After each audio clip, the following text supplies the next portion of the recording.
What's up, YouTube? This is Brian from Bull Strength coming at you with another video, and today we're going to be talking about different types of loaded carries and what they do.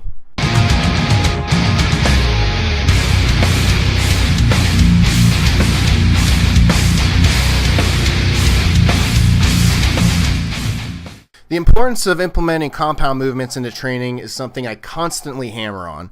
Whether we're talking about the squat, bench, deadlift, overhead press, barbell row, clean, snatch, there's nothing like working pretty much every muscle in your body in a single movement. It's extremely efficient, it's extremely metabolic, and it shortens the amount of time that you need to spend in the gym while still getting really great results.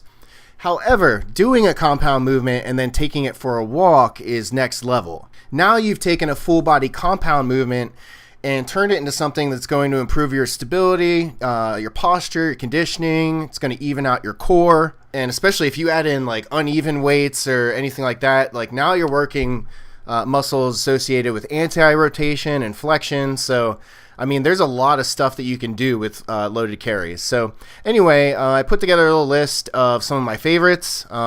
These are all barbell carries or kettlebell carries. I will mention other equipment that you can use to implement these lifts, but let's get started. The first lift we're going to talk about is the racked carry. So this is pretty much a front squat rack with the barbell. You can also do it with a pair of kettlebells with the goblet squat rack.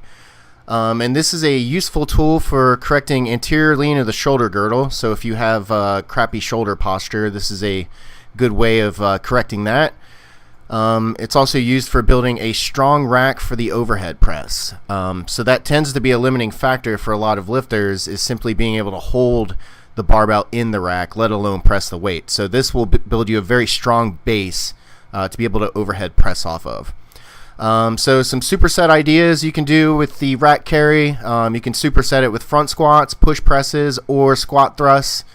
Squat thrusts are a little bit awkward with the barbell, probably be much better with kettlebells. Number 2 is the overhead carry. So this is a good shoulder prehab movement because it forces a lot of the smaller stabilizing muscles in your shoulders to kind of fire unevenly. So this is good for kind of building a functional strength base in your shoulder girdle. The kettlebell variation is great for turning this into an isolateral shoulder stability movement, whether you do it in pairs or with a single kettlebell. And some superset ideas you can do behind the neck push press with the barbell or the overhead squat. As far as the kettlebells go, you can pretty much superset like a push press or a strict press with this. All right, the third one on the list is the farmer's walk, the classic loaded carry. I'm sure most of the people watching this video have done farmer's walks. So these are great at evening out the stabilizing muscles in your trunk, just due to the odd torque that's being placed from the kettlebell weights.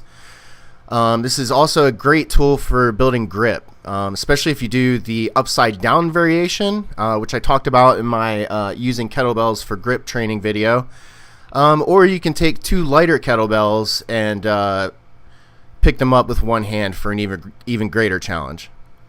The farmer's walk can also be performed with a trap bar. I actually prefer to do it with a trap bar, or you can actually turn 2 trap bars on the side and actually mimic the strongman farmer's walk implements much more easily and more cheaply as well. Some superset ideas you can do with farmer's walks. Of course, the standard shrug and deadlift are great when paired. Number 4 on the list is the back squat carry. So be very careful when you're loading this one up. Definitely before you start doing this exercise, be sure you know how to properly bail a squat, just in case you have to let the barbell down in kind of an ugly way if you can't make it back to the squat rack. Also, this is more of something you would do in a private gym or a very not very populated gym. Obviously, if there's a lot of people around, this can become dangerous, especially if you do lose control of the weight.